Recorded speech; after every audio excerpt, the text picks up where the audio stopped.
malipayong dayong kilom-kilom Subo, Kabisayan ug Mindanao. Uban ni Dr. Iris ug ni CB diri sa Bukirang Barangay sa Kasili sa Konsolasyon, kini si Leo Lastimosa. Magpasalamat nga sa makausapa inyong gipadayon sa iyong tagsa-tagsa ka mga Pinoy-anan. Karong hapuna, ang atong sugilano naguluhan politikanhong alyansa.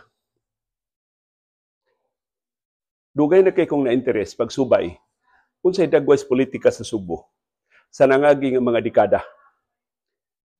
Kay isip sako sa media, at kung naabdan sa politika, mao naman ang dekada 80, dekada 90, o sa subsequent years. Kay nahimo ko sakop sa media, nahimo ko reporter sa radyo in 1984. So, naka-cover na ko partially, linghod pa kayo akong kabuot niya itong higayon na di pa ko suhito sa media sa snap presidential elections in 1986. Sa local elections, 87 ba? Unya sa labing unang senatorial elections, 1988. Unya naka-cover na ko sa presidential elections in 1992. Sa midterm elections sa 1995. Sa sunod nga presidential elections sa 1998. Sa sunod nga midterm elections sa 2001. And so on and so forth. So, kanang mga eleksyon na nahibaw, nataana. So, ang akong interest, kung sa may nahitabo before the 1980s. Wa man kayo eleksyon atol sa martial law, gawa sa Posyon Bisaya nga eleksyon atong 1978, dinapildi ang tanang kandidato ni Marcos diri sa Subo. Ug sa eleksyon sa 1984, katong nidaog si Siling Fernan o si Tony Cuenco, batok sa mga kandidato ni Marcos sa Cebu City. Of course, nang haros ang tanang kandidato Marcos sa probinsya sa Subo. Pero sa Cebu City, huwag siya katraka. Ang akong curiosity, unsay nahitabo before the 1980s, nakaingganyo na ako pagpangita og mga resource materials. Tungod sa kalimitado sa akong panlihok-lihok, na di na ko kaadto mga libraries, nindot unta kay giadto kada kung mahimo kada adlaw kung adto gikabuntag hangtod hapon. Kung doon na lang ko igong higayon, pag-adto sa Cebuano Study Center, I'm sure daghan kay mga libro diha, daghan kayo mga resource materials nga ako makuha. Mahitungod sa akong tingwa pagtuon sa politika sa Subo. Sa dekada 80, 70, 60, 50, 40, and masayo pa. Pasaylo, tawga nga na-premiuhan ang akong kakuryoso or gigantihan ang akong mga paningkamot. Nakachamba bitaw ko na lang mag-Google search ko. Cebu Elections 1951, Cebu Elections 1961, Cebu Elections 1969. Mga ingon ana ba? Kasagaran ma-frustrated ka kay imbis ang resulta sa Cebu Elections ang mugawas, ang resulta sa national elections. Kay tagsa ra man kay mo record good og resulta sa eleksyon sa Subo. Kinsa man kuryoso ra og resulta sa eleksyon sa Subo. But I'm sure dunay daghan kay mga libro, dunay daghan kay mga news reports. Wa lang gyud tiyali mak-crawl sa Google, wa lang gyud tiyali makit-i sa mga search engines. Until one day, kachamba bitaw ko, dunay libro na pamilyar kayo ang mga ngan nga gipangsuwat, Durano, Osmeña, Cuenco, Dumon, Sibico, Calderon, Gulyas, ug uban pa. Kung hindi ka ni mga ngana, Garcia, Macapagal, Quirino, Osmeña, Rojas, Quezon, kukin ni. So, maning libro ha? So, pag tanong na ako, Google Books, libro sa Google Books, baligya gihapon na makapalit ka, actually, makapalit ka sa Google Books, pero ibaw mo sa akong prinsipyo, di mo ganahan mo palit og libro nga. Kanang itong mga way klaro, kaya kaya ng mga libro nga ma-frustrate ka, mahinaya ka og palit niya, wadi klaro. Ano bang kinupira day sa ubang mga libro, di authoritative, di sakto mga libro ha. So nagbantay na ko, gawas nga tihik ko sa pagpamalit og libro. Ang unique nga estilo ani Google Books, doon na siya yung mga excerpts. Ang Amazon doon na may excerpts, di ba? Pila ka pages, pabitinon ka, ingnon ka nga, buy the whole book. Pero sa Google Books, kada chapter, doon na siya yung mga sample pages. So, kung kugihan na jud ka sa Google Books, imo rin yung masubay at diwag libro. Imo lang itong imagine unsay na lista adtong 2 pages, 3 pages, 4 pages nga wa niya i-appeal sa excerpts. So pasayloa karong hapon, dili kompleto ang atong kasayuran, pero kutob ni sa akong nalilian sa Google Books, mahitungod sa mga libro nga gisuwat sa politika ni Don Sergio Osmeña, batok ni MJ Cuenco, Serging Osmeña, batok ni Manuel Cuenco, o ni Ramon Durano Sr., Marcos, batok Macapagal, Garcia, batok Macapagal, Rojas, batok Osmeña, o uban pa. Ug mao ni ang atong lakbit saysay lang. Dili gini kompleto nga saysay. Sa mabulukon nga politika at mga dekada nga, amot pila inyong edad? Dekada 30, dekada 40, dekada 50, dekada 60, dekada 70. Sa mga politikanong alyansa din sa Subo. Ug aron di ta maglibog, atong gamiton ang chronological order. 1930s, panagribal ni Quezon og ni Manuel Quezon og ni Sergio Osmeña Sr. Si Quezon, siyang kamaro nga politiko na hibaw na, nang iyang labing dakong karibal sa politika, mao si Sergio Osmeña Sr. Although nahibaw si Quezon nga ang weakness aning Sergio, tarong ra ni siya kayo. Technocrat ka ito panguna-una si Sergio ba. Dili to mo sukol og dumog-dumog, dili to mo sugol og lunang lapok. So ingon si Quezon, mo na yung advantage batok ni Sergio Osmeña Sr. na magkinaunsa, malungi niya si Sergio Osmeña Sr. o iya ganigan madani isip aliado. Dili sila kinahanglan na mag-atbang. Pero, siyang kamatan sa politika, nagsusi na si Quezon, kinsa may mga leader sa politika sa Subo, na dili mga itoy ni Sergio Osmeña Sr. o potensyal nga mahimo niyang aliado, just in case magkaaway gyud sila ni Sergio Osmeña Sr. Ang iya nakitaan, mao si MJ Cuenco, Mariano Jesus Cuenco, na mo'y apuhan ni Anhing Tony Cuenco. So ang lolo ni nila, ni Tony Cuenco, ni Boy Cuenco. Si Tony Cuenco na himong kongresista sa ato sa Subo, si Boy Cuenco na himong mayor sa Cebu City. So kining ilang lolo, si MJ Cuenco, Mariano Jesus Cuenco, gi-cultivate ng daan ni Manuel Quezon. Na para ni Quezon, iyang hatagag pwesto si MJ Cuenco, makatabang na niya din ni Subo, just in case mag-away silang Don Sergio. So siya ang gihimo, iyang gipalingkod siyang gabinete, si MJ Cuenco. Super tinggaraas mga Cuenco din ni Subo, tiyaw mo nang nilingkod ka sa gabinete ni Quezon.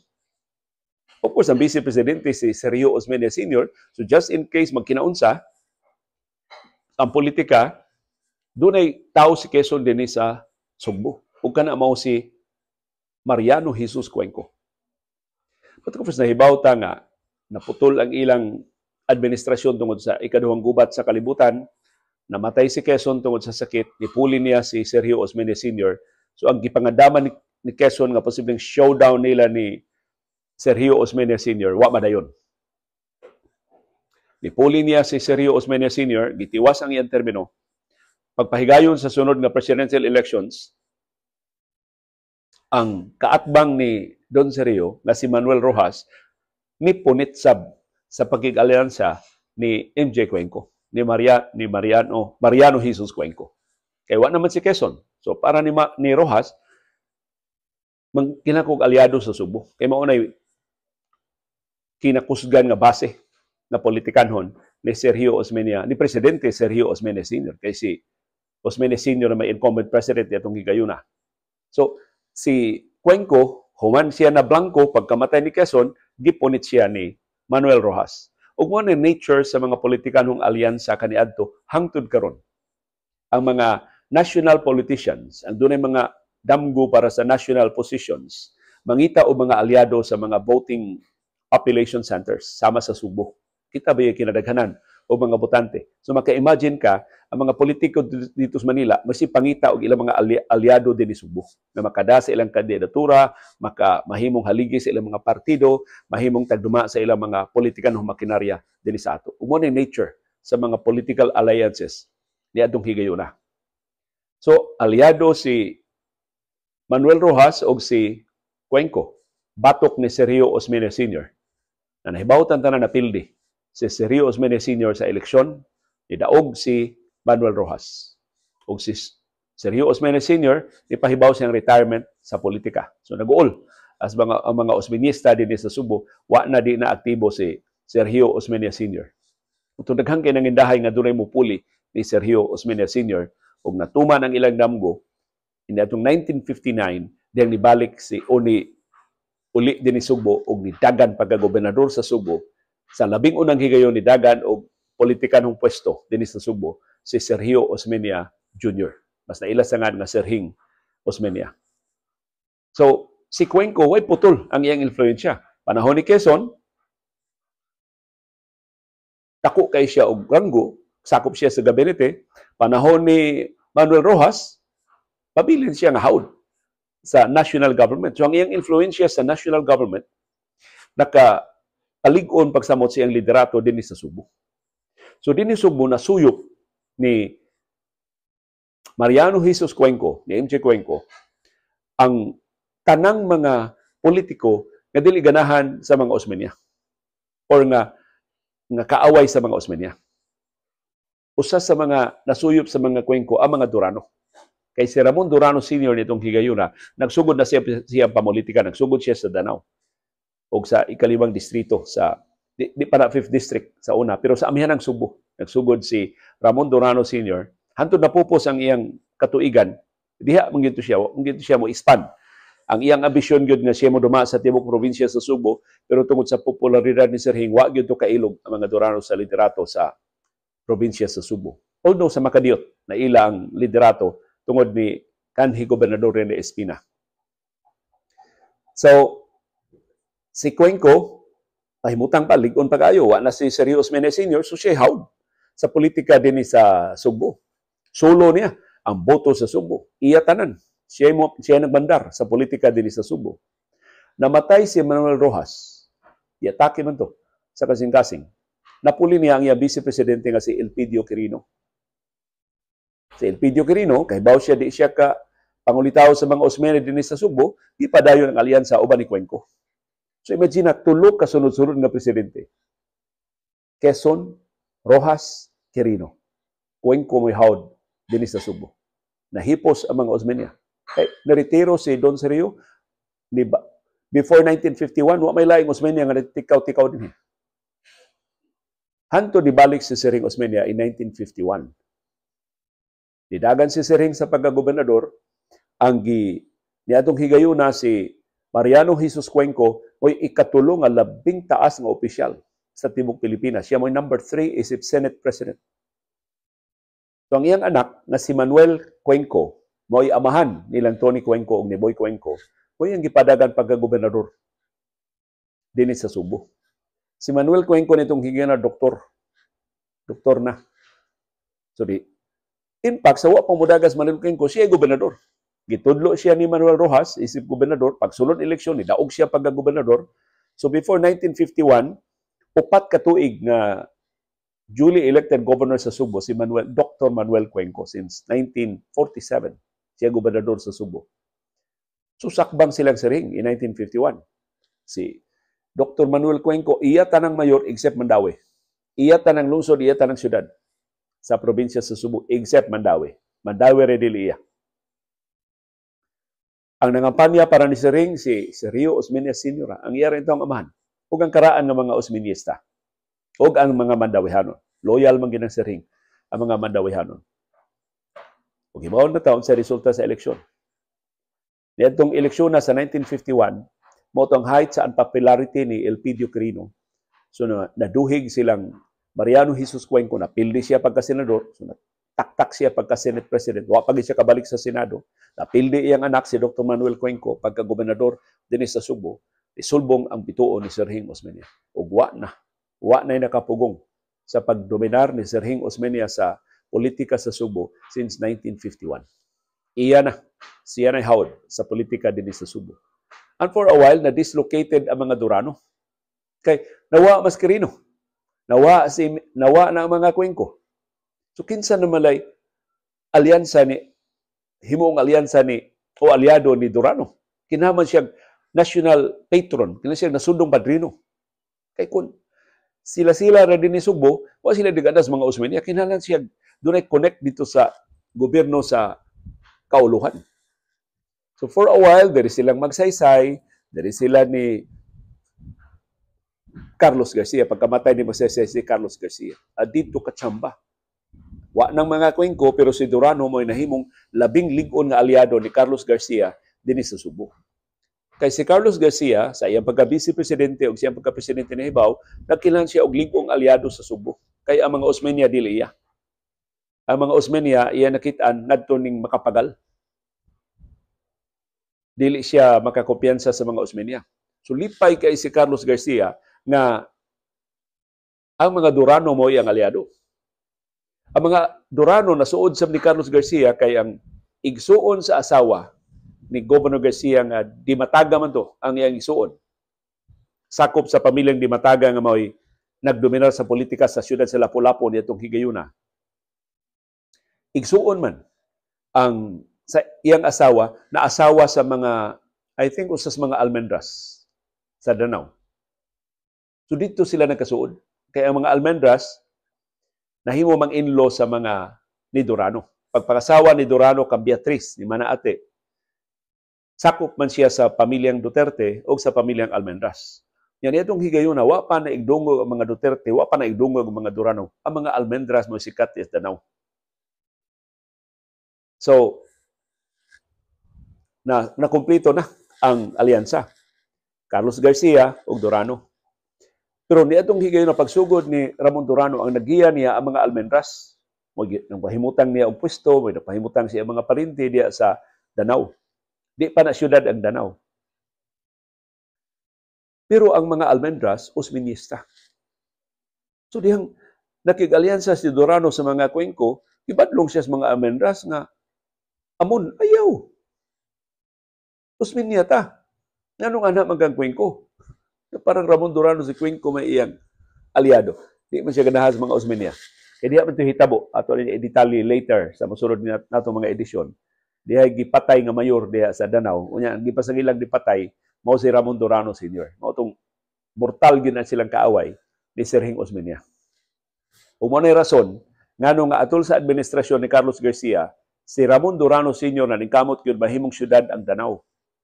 Kay kung mahimong syudad ang Danau, di na siya ubos sa supervision sa provincial government sa Subo nga gidominahan ni Serging Osmeña. Di na siya beriktahan ni Serging Osmeña. Ug tuod man, kay aliado man siya ni Carlos Garcia, gipalusot ni Garcia sa House o sa Senado, nahimong syudad ang Danau. Bisan kung dili qualified sa populasyon, dili qualified sa income, I don't know, sa land area ni qualify ba, dili qualified ang syudad sa Danau. Pero nahimong syudad. Gihimo ang mabalaod. Nya ang Danau, di na subject sa supervision sa Cebu Provincial Government. At dito magsugod ang kahawd ni Ramon Durano Sr. Wa na'y naka-check niya sa Danau, siya na mo ay absolute ruler sa Danau. Tungod siyang alyansa ni Carlos Garcia. So, si Carlos Garcia mo nagsugod sa Durano Industrial Complex diha sa siyudad sa Danau. Katong planta sa semento, si Garcia atong mga war reparations to gikan sa Hapon, ang gibukbo ni Carlos Garcia diha sa Danau. Kay lipay kay Carlos Garcia. Doon na siya aliado din ni Subo na mga-neutralize sa mga boto sa mga Osmeña. Kay kahibaw siya, igdagan niya pagka-presidente, ang mga Osmeña dili mo dapig niya. Ug tuod man sa pag-atbang ni Garcia ug ni Macapagal, pilde si Garcia. Ang mga Osmeña dito ni Macapagal, ang mga Durano dito ni Garcia, pero wa sila kapium.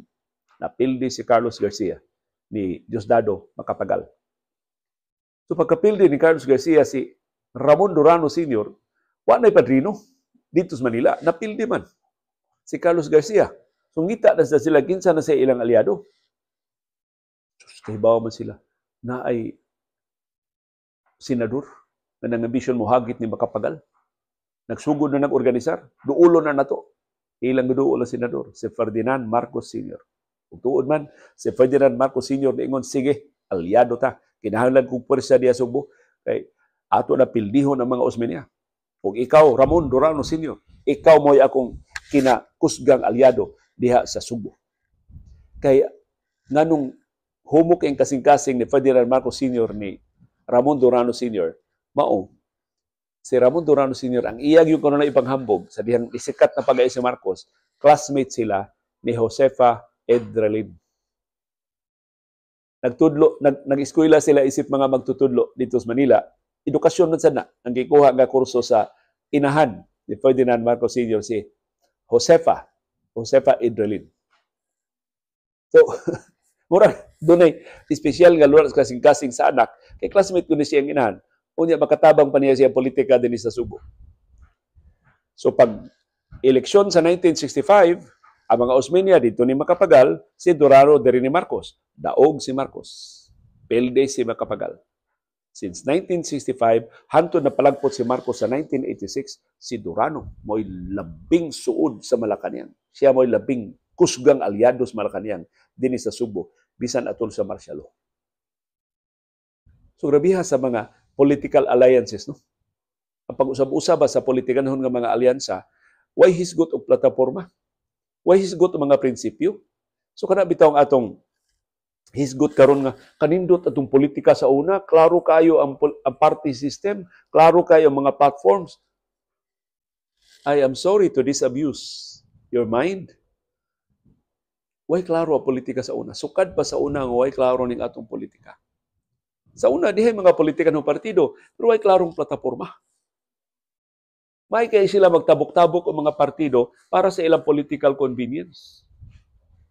Ug dili exempted ana ang mga Osmeña. May kaya ang Osmeña mo tabok-tabok o partido para sa political expediency. Sa kaayuhan sa ilang papolitika din sa Subo. Ang mga Durano mausab. Ang mga Cuenco otro. In fact, ang mga Cuenco sa wa na silang kabangon. How dang kay si Sirhing? Unya, wa na gid sila kahigayunan na makabalik sa gahom dinhi sa Subo. Nisugot ang mga Cuenco makig-alyansa sa mga Osmeña. So human sa higpit kay panagribal sa mga Cuenco o mga Osmeña, panahon pang Sergio Osmeña Sr. hangtod ni Sergio Osmeña Jr. Pag-abot sa administrasyon ni Macapagal, nag-alyansa ang mga Cuenco o ang mga Osmeña. Gitawag to og Cuenco Osmeña Fusion. Dito ni samot ka saag si Ramon Durano kay hasta mga Cuenco aliado naman sa mga Osmeña. Pero kondisyon adtong alyansa sa mga Cuenco o mga Osmeña na sa mga kandidato ni Sirhing sa syudad na ay kota ang mga Cuenco. So mano tong higayon nga doon na nagiluna ang mga Cuenco sa mga line-up ni Sirhing. Unya si Dr. Manuel Cuenco na magipildi ni Sirhing sa pagkagobernador sa eleksyon sa 1951, gitudlo nga health secretary. So sama siyang amahan, nahimong sakop sa gabinete ang anak na si Dr. Manuel Cuenco. And I think, hasta Tony Cuenco, niliwat sa iyang apuhan o siyang amahan, nahimong sa itong sakop sa gabinete si Tony Cuenco. I think panahon ni anhing Presidente Cory Aquino, si Tony Cuenco nahimong Presidential Political Advisor. So sakop, cabinet post man na.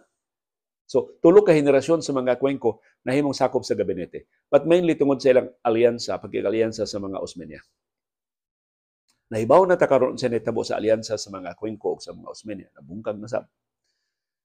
Kaya higayon, nag-alyansa si Tony Cuenco o si Tammy Osmeña, pero later on, sa katapusan padagan ni anhing Tony Cuenco pagkakonsihal sa Cebu City, kontra na sila ni Tammy Osmeña. Diri na siya modagan ubos ni Mayor Mike Rama.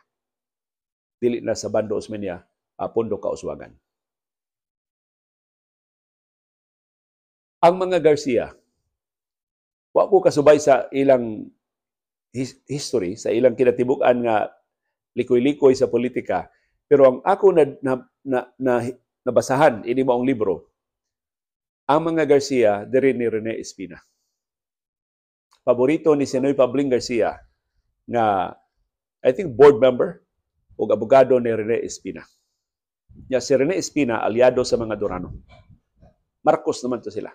Ano itong higayon nga si Marcos, sige na og palig-on sa iyang mga aliado din sa Subo. Sa dihang, wa na si Sirhing, na-exile si Sirhing dito sa Estados Unidos. Eventually, namatay si Sirhing dito sa Estados Unidos. Wa nagkabalik din sa ato sa Subo. Si Marcos na problema. Kaya wa na may atbang ang mga Durano. Ligo naman kayo ang mga Durano din sa Subo. Kaya ba siya, si Ramon Durano Sr., dili loyal niya. Si Ramon Durano Sr., tanaw ni Marcos, May lang kay ni karon kay magamit pa man ko niya. So ingon si Marcos, nagkinahanglan ko og alternatibo na aliado diha sa Subo. So as early as the 60s, pagdaog niya sa iyang pagka-presidente, nangita na si Marcos na ni-decline na maging ang liderato sa mga Osmeña. Kung wa na ni Sirhing, mahipos na maging sila, plus nagplano pagin siya madeklarar og martial law. Kung si Durano ra ako sa Ligandia Subo, mag-abuso ni. Buko-bukuhon ko ini. So mangita siya og bag-ong aliado din sa Subo. Ug mao to nakita niya si Eduardo Gullias. Si Eddie Gul. Kaya nakita ang alternatibo sa mga Durano. Si Ramon Durano Sr. hamtong na, warlord ang imahe, si Eddie Gul Akadim. Tag-iya sa University of the Visayas. Batanon, maayo mo sulti, maayo mo in English, pleasant kaig tingog, mahigalaon, dili warlord. Wa man igdungog si Eddie Gul nga dunay 2x2 ug dunay mga bunguton. So, para ni Marcos kini, iyang gidevelop pag-ayo si Eddie Gullias, nasuko pag-ayo si Ramon Durano Sr. Later, sa diktadurang Marcos, ang labing dakong problema sa politika din Subo ang away na sa mga Durano ug sa mga Gullias. Ato niya ng i-detalye sa lain na sang edisyon sa atong programa. Pero tan-awa ra gud ang politikanhon ng mga alyansa. Kanang minaruay ba? Ang Manila di mo salig sa taga Subo, ang taga Subo inig laos na sa taga Manila, mangita dig asa kaabak og politikanhon ng alyansa. Ug kining ambak-ambak sa mga politiko sa nangaging mga dekada, nahitabo ni karon sa karon bago. Di ta moadtong layo. Atul sa administrasyon ni kanhi Presidente Rodrigo Duterte, tanang politiko dinhi sa Subo except some iyang aliado. Diha niya mga Garcia, mga Gullias, mga Cortez,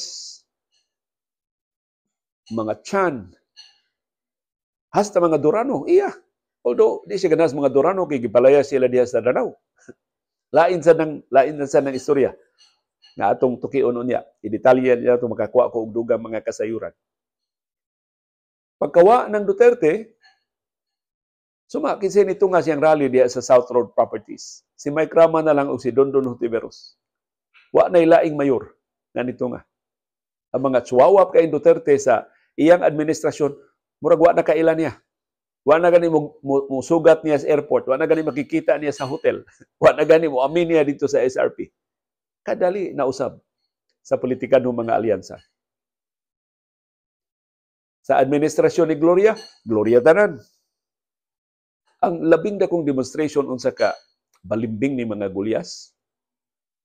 Panahon ni Gloria, kanang Talisay Fish Port, kana bang pantalan dool gyud sa South Road Properties. In fact, naapagin na siya sa nasumpay sa South Road Properties, sa utlanan gyud sa Cebu City ug sa Talisay City. Kanang Fishport gate ginganlan na nila sa una og Gloria Macapagal Arroyo Fishport. O ko siguro Gloria Macapagal Arroyo ba or Eva Macapagal Arroyo. Ano? Eva Macapagal Fishport. Kasi dungog sa inahan ni kanhi Presidente Gloria Macapagal Arroyo. But nevertheless, Arroyo Fishport kana. Paggawa na ni Gloria, nikalit lang balik ang iyang original nga Talisay Fishport. So may kining atong lokal nga mga politiko muulog-ulog sa mga politiko sa Manila kung ila pang magamit. Kung di, wa na ilami ang mga politiko dito sa Manila. Although na mga exceptions ini. Doon ay mga politikanhong mga panaghigalaay, doon ay personal nga mga panaghigalaay nga ni-survive bisan sa politikanhong nga mga panagsungi. Daghan kaayo nga mga higala na nang hantod karon nagpabilin nga higala bisag dili na wa na kinahanglan sa politika. For example, ako nadunggan si kanhi Presidente Gloria Macapagal Arroyo hantod karon kun dunay mga anibersaryo ang mga Guanzon kay si Felix Guanzon man mao iyang presidential assistant to the Visayas. Pero lahi sa ubang mga presidential assistant na pagting abusaduha sa ilang gahom, katus Felix Guanzon, wag ito idungog. Na nag-broker o mga transaksyon, nagpadato siyang pwesto. Assistant na siyang Gloria, muna ito yung driver ni Gloria, igabot din. Bisag presidente ni Gloria, si Felix Guanzon, wag yun magpahimos. Nakatulog ko karon kung doon ay mag-birthday, doon ay anibersaryo sa kasal, ni ana, si Gloria Arroyo o si Mike Arroyo. So hilom kayo, okay? Wa naman kinahanglan ang visibility, di man ilang ipahibaw nga niya sila sa Subo, Wala naman sila magkilang boto sa Subo, di siya dagat pagka-senador, pero ang mga gawanson, sa mga special occasions, di malimot si Gloria Macapagal Arroyo nila. So, naay mga panaghigalaay na ni-survive sa politika. Pero kasagaran, ang panaghigalaay dili permanente. Ang mga interes ra, politikan ho, mga ambisyon ra, maoy permanente. So karon sa latest na akong nahibawan, di lang tamangan o bangangan, unsa ka mausab-usabon ang politikan ng mga alyansa. Doon ay distrito din sa Subo na ang incumbent nga kongresista at tulno sa usa ka kalihukan siyang distrito, ambot nga nung wa ba siya mapahibaw, nakalimot ba lang siya, or maybe gamay ra kay ang kalihukan para niya, dili angayang tambungan ng kongresista, wa siya motunga sa kalihukan siyang kaugalingong distrito. Sus, gitunga man dito ang laing politiko nga mas dako pa niya. Yan, nalain ang maong mas dakong politiko. Nganong dito siya nga perting layuar niya. Unya ang taga dito hinuon sa distrito, wa hinon mo tunga. Asukad niya ito, gidumdan ako, no? Giingnan na nga, di na ikay ako suportahan sa sunod na eleksyon. O karon doon ay mayor ining maong distrito nga gi-build up na mao'y suportahan sa pagkakongresista. Batok ining incumbent na kongresista. Plus, I think, ang pamilya ining mayor nga posibleng itugpo pagkakongresista, gikaaway ni ining politiko nga nangluod sa kongresista, nagkauli na ang maay nilang kabubuton. Nya kini maong kongresista ang labing higpit nilang karibal sa nangagi nga mga eleksyon na amigo na ining politiko nga nalain nila. So, ang kamada sa politika, hilabihan ka mausab-usabon. Gamitay ra gyud ang common denominator sa nakalilain nga mga political alliances sa atong kasaysayan. So dasigon mo nako sa pagtampo kung sa inyong nahibawan sa karaang pamulitika dinhi sa Subo. Isugyot unsay mga libro nga inyong nabasahan, maghinuwamay ta og mga libro. Ako i-forward ninyo ang akong materials kada gather aron nga ikasumpay ninyo sa inyo dihang mga nakatunan. Kay para nako kung atong mahibawan unsay nahitabo sa nangaging katuigan, unsay nahitabo sa Subo sa nangaging mga dekada, mas makasabuta sa mga panghitabo sa Subo karon ug sa umaabot nga katuigan. Uban ni Dr. Iris o ni CB diri sa Bukirang Barangay sa Kasili sa Konsolasyon, kini si Leo Lastimosa. Magpasalamat sa inyong padayon nga pagsunod, pagsubay, pagsalig ug pagpaminaw sa atong panahom dayong kilom-kilom. Nagkasalamat CB girl. Uy, the Bingbing girl. Oh, the Bingbing girl.